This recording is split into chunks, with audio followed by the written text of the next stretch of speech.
네, 안녕하세요. 오늘의 모카 김한영입니다. 지난번에 영상 보내드린 이후에 모델 Y 주니퍼라고 하는 신형 모델 Y 실물 사진이 많이 포착되고 있습니다. 심지어는 얼마 전에 직원 교육 자료도 유출이 됐다고 해요. 전에 공식 사진 보내드렸잖아요. 근데 그거 말고 일반적인 환경에서 볼 때 어떤 느낌이 드는지, 그리고 새롭게 나온 색상은 어떤지도 살펴볼 거고요. 그리고 전동 트렁크 있다는 얘기도 있었는데 이거 진짜 있는지, 승차감은 또 어떻게 변했다는 건지, 앞범퍼 카메라가 있다는데 진짜 있는 건지, 이런 것들 하나씩 살펴보도록 하겠습니다. 자, 사진이 나왔습니다. 이렇게 사진이 나왔는데 지난번에 공식 사진하고는 좀 딴판이다 라는 생각이 들기도 해요. 많은 분들이 이거 좀 이상한데 라는 것도 있고, 어떤 분들은 이게 더 낫네 라고 얘기하시는 분들도 계신 것 같습니다. 그래서 사진을 보면요, 전면 이렇고 후면 이렇고 측면 이렇습니다. 주로 중국에서 사진이 많이 나오네요. 저는 일단 계약한 입장이다 보니까 내 차니까 일단 뭐 좋아 보이긴 합니다. 아유 예쁘네 이런 느낌이에요. 다른 분들은 어떤지 모르겠어요. 예뻐요? 좀 그래요. 어쨌든 굉장히 멋질 것까지는 없는 디자인인 것 같아요. 뭐 나쁘지 않네 라는 디자인입니다. 근데 기존의 모델 Y는 이건 조금 내가 못하겠다, 약간 좀 뚱뚱해 보인다, 이런 느낌도 있었잖아요. 저만 해도 SUV의 디자인을 그다지 좋아하지 않습니다. 그런데 지금 이 차는 우락부락하거나 무식해 보이지 않고 날렵하게 생겨서 저는 마음에 듭니다. SUV가 이렇게 생긴 것도 있어야지. 왜 그렇게 다들 우락부락하고 막 오프로드를 갈 것 같이 생기고 그래. 그 실내 공간만 넉넉하면 됐지. 그렇지 않습니까? 자, 그래서 컬러는 지금 이게 글래시어 블루라는 색깔이 새로 추가가 됐는데 마음에 드세요? 그리고 빨간 차는 이런 식으로 빛을 받으면 이게 더 예쁘게 보이기도 하고, 그리고 테일램프하고 어느 정도 차체가 연결된 느낌도 들어서 또 일체감 있게 보이는 것도 예쁘게 보이는 요소인 것 같습니다. 어쨌든 지금 이건 풀체인지가 아니라 페이스리프트라는 걸 감안했을 때 이런 식의 페이스리프트는 칭찬할 만한 페이스리프트다. 꽤 잘 바뀌었다는 생각이 들어요. 자, 그리고 흰색을 보면 흰색 면이 매끈하게 들어가니까 공식 사진에서 봐도 예뻤는데 이런 식으로 아무렇게나 찍어도 꽤 예쁘게 나오는 게 흰색 테슬라인 것 같습니다. 나름 괜찮아요. 기존까지는 흰색 테슬라를 선택하면 뭔가 깡통차 탔나? 이런 얘기들을 많이 했습니다. 왜냐면 흰색이 무료고 나머지는 다 색깔의 돈을 받았기 때문에 흰색을 선택했다는 건 저거 저렴이 라고 생각했는데, 이제는 흰색이 유료가 됐습니다. 이젠 그레이색이 무료 컬러고 흰색이 100몇십만 원을 내야 되는 컬러이기 때문에 이제는 흰색이 오히려 귀하게 느껴질 수도 있을 것 같아요. 뭐 외관 외에도 실내 디자인 일부 바뀌고 앰비언트 라이트 들어가게 되고, 그리고 뒷좌석에 모니터 들어가고 뭐 이런 것들은 다들 지난번에 말씀드려서 아시죠? 그런데 요번에 직원들의 교육 자료로 보이는 자료가 공개됐습니다.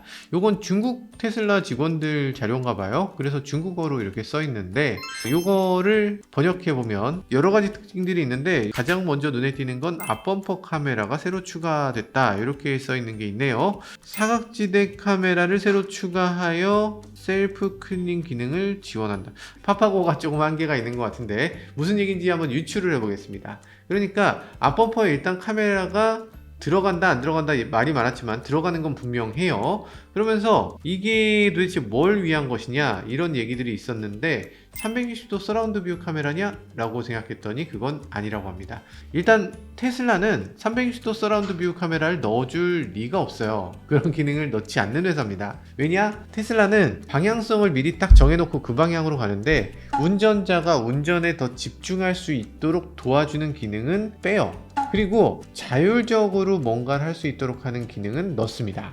그러니까 여기 보면 지금 카메라가 있잖아요. 이 카메라는 뭘 위한 거냐? 초기에는 이 카메라가 전면 카메라입니다. 그래서 운전자가 앞에서 뭐가 삑삑삑 소리가 나는데 도대체 앞에 뭐가 있는 거야? 불안하네 라고 생각할 때 그때 인지해 줄 수 있는 그런 카메라예요. 그런데 이게 그런 기능으로만 쓰이진 않을 겁니다. 왜냐면 이 카메라가 꼭 필요한 이유가 있어요.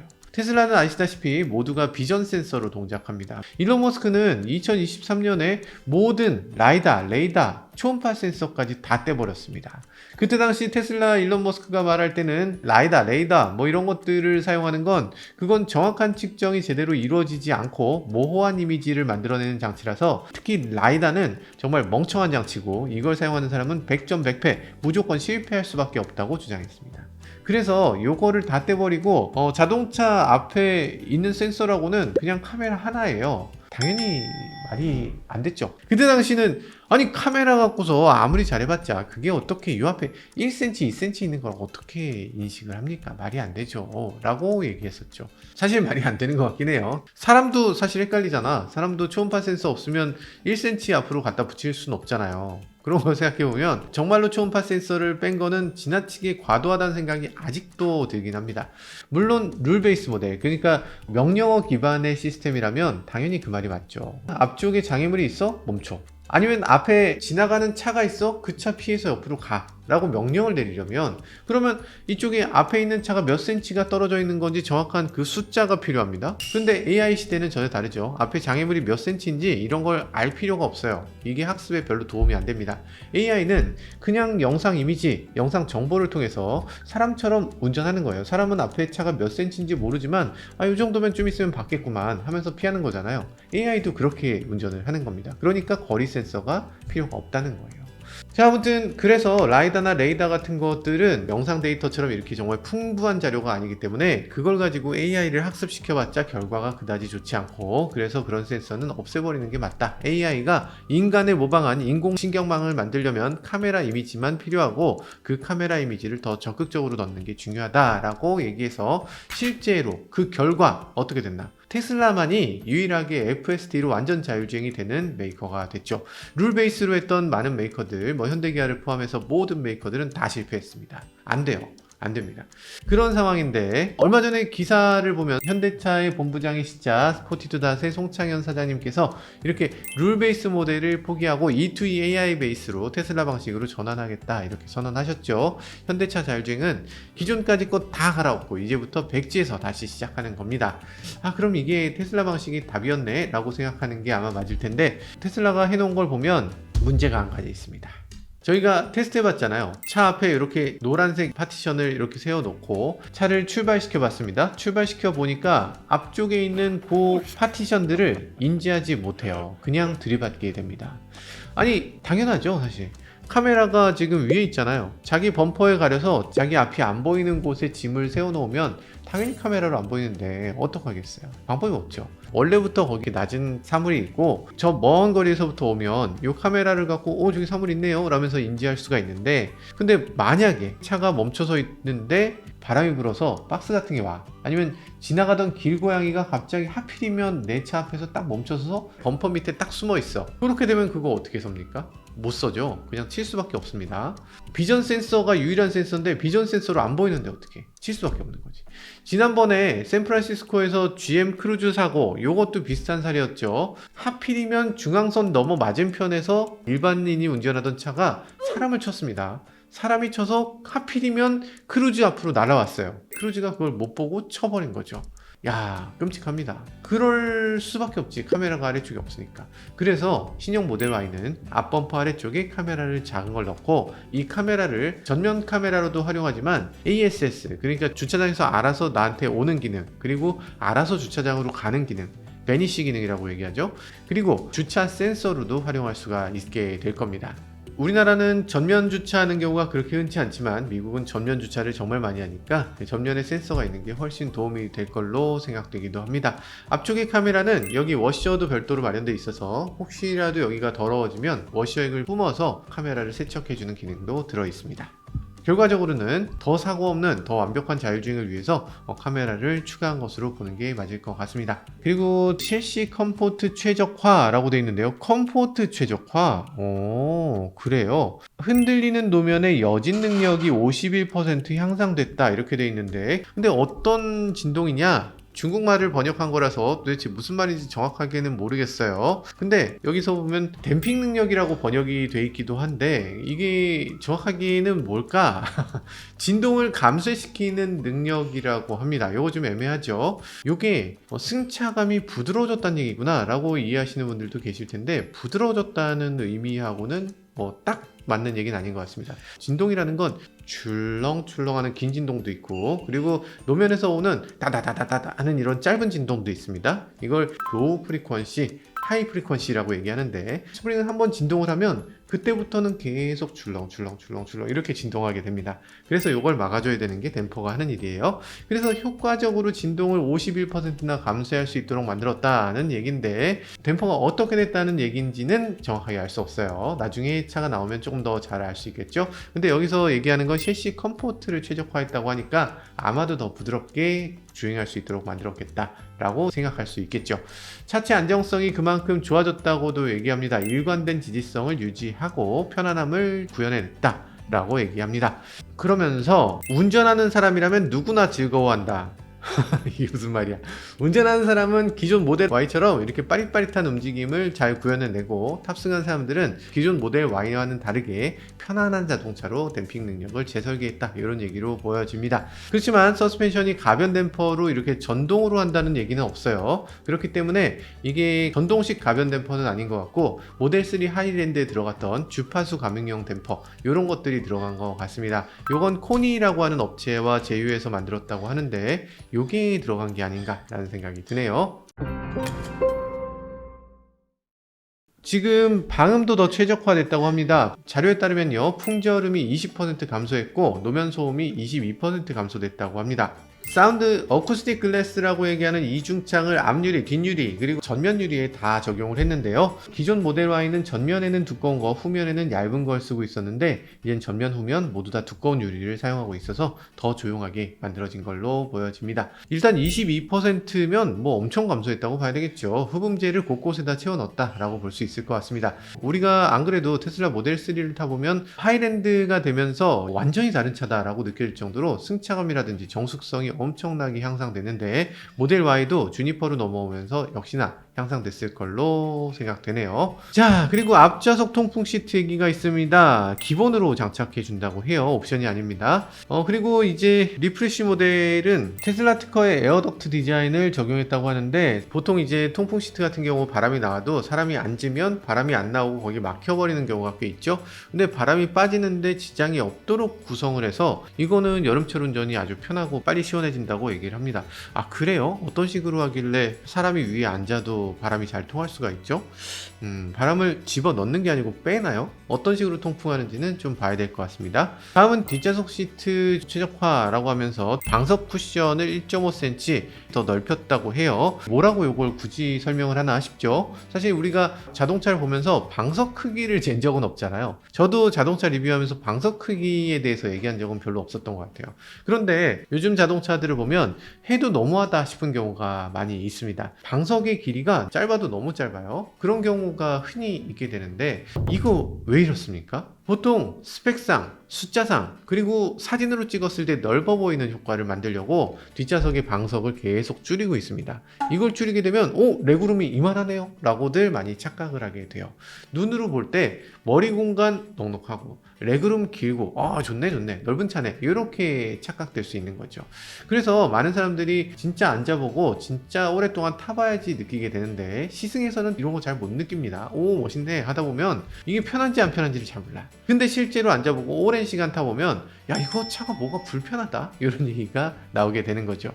자, 그래서 테슬라에 따르면 기존에도 어느 정도 방석 크기가 나와줬는데 그것보다 방석 길이를 더 넓혔다는 얘기죠. 1.5cm니까 뭐 그렇게까지 큰 건 아니지만 방석 부분의 길이에 대해서 신경을 많이 썼다. 그리고 헤드레스트도 1.7cm 더 넓혔다고 해요.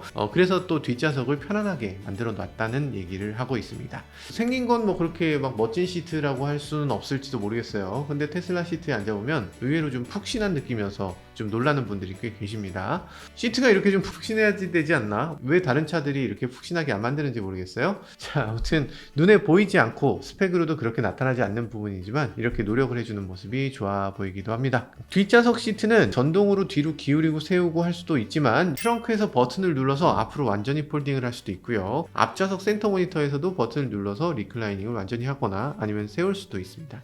이런 것들 다 전동으로 되고요. 전동으로 되면 당연히 좋죠. 그리고 특히 뒷좌석에 어린이 타는 경우가 많을 텐데, 어린이가 탔을 때 뒷좌석을 조금 눕혀준다든지 세워준다든지 이런 것들을 보통 앞좌석에서 할 수가 없는데, 앞좌석에서 그런 것들을 할 수 있다는 점도 좋은 점이라고 생각되네요.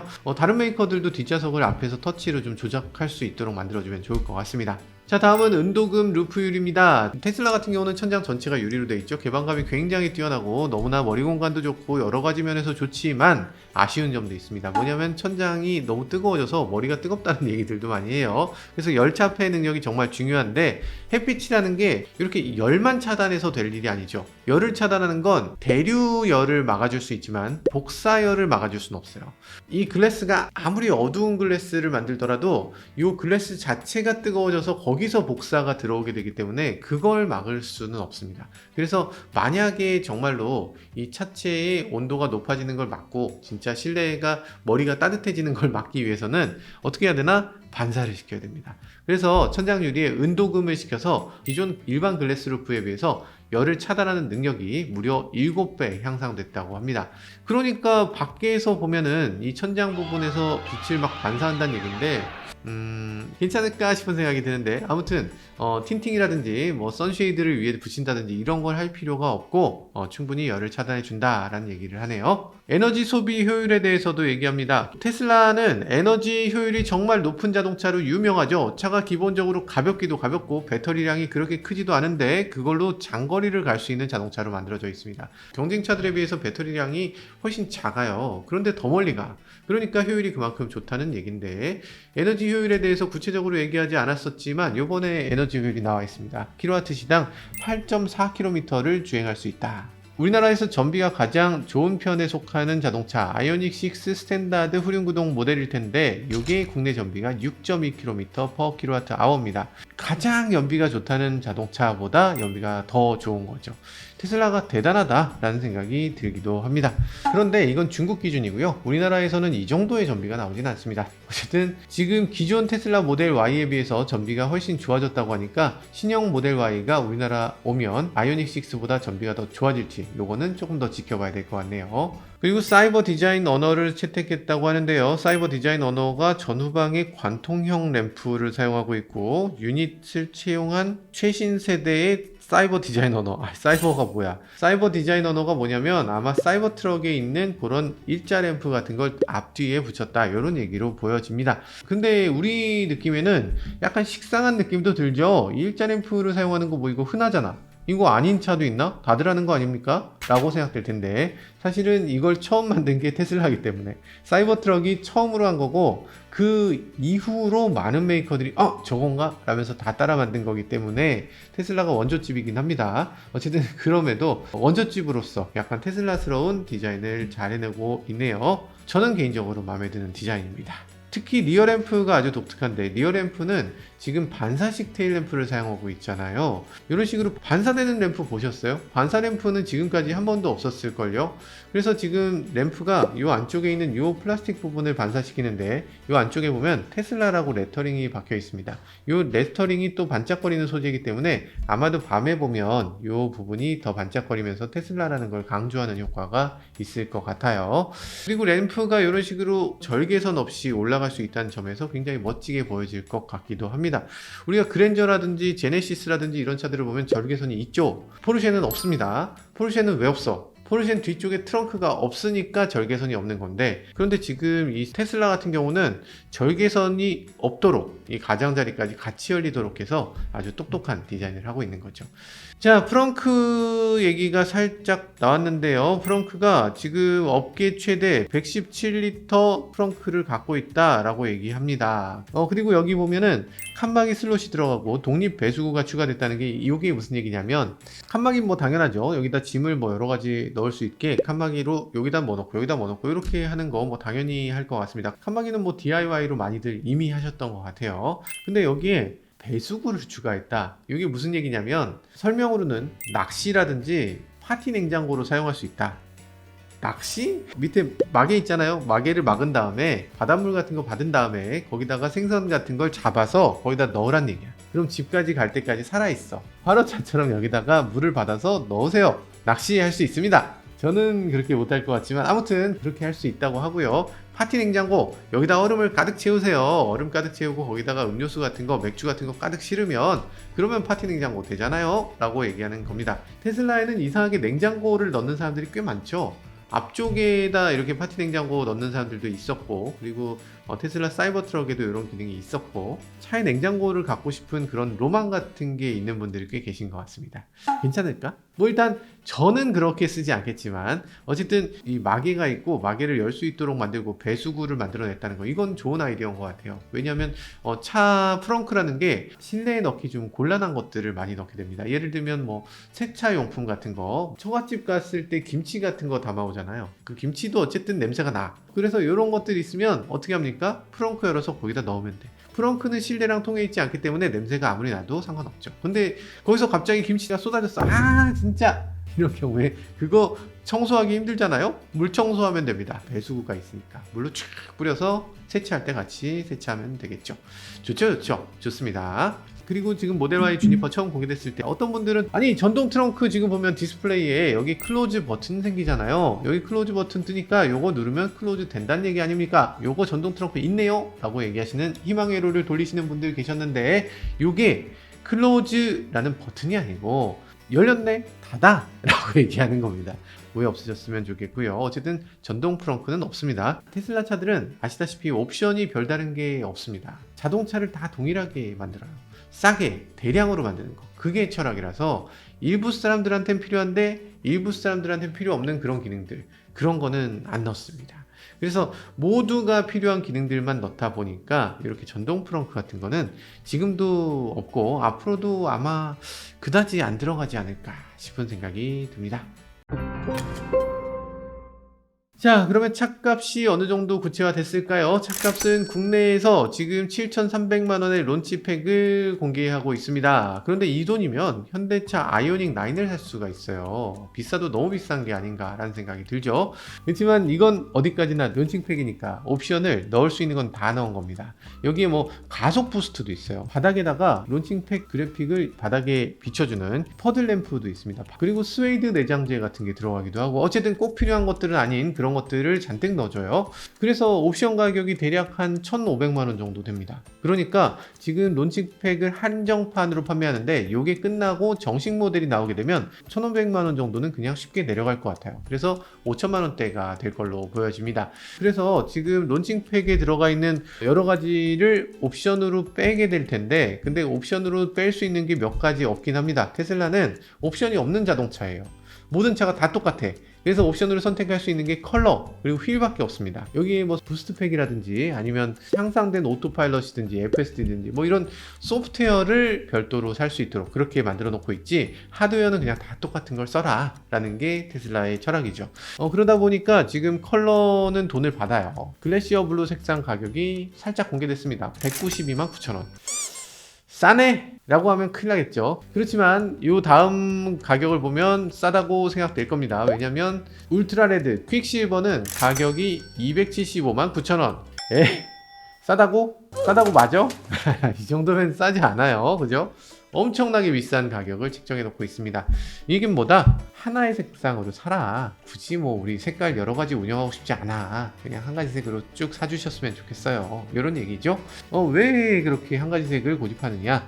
도장이 제일 비싸. 시간이 제일 많이 들어요. 그래서 테슬라는 색깔을 그냥 하나로 통일했으면 좋겠는 입장이고요. 옛날에 헨리 포드가 모델 T를 처음 만들었을 때 여기 컬러가 검정색밖에 없었습니다. 그 당시는 자동차가 모두 검정 아니었습니까? 아닙니다. 그때 당시 자동차 알록달록했어요. 빨간색, 파란색 다 있었습니다. 다 있었지만 모델 T는 그냥 검정색이었어. 왜냐하면 그래야 가장 빨리 마르거든. 검정색이 햇빛을 제일 많이 흡수하잖아요. 그러니까 야외에 내놓으면 색깔이 가장 빨리 마르기 때문에 검정색으로만 출시를 했습니다. 그래야 차를 많이 만들 수 있거든. 테슬라도 마찬가지로 한 가지 색깔을 그냥 통일해줘 라고 얘기하는 겁니다. 그래서 제일 좋아하는 색깔이 뭐야? 흰색이야? 그걸로 통일해. 제일 좋아하는 색깔 뭐야? 흰색 지겹다고? 그럼 은색 공짜로 해줄 테니까 다 그걸로 해. 이렇게 그냥 간단하게 해버리는 거죠.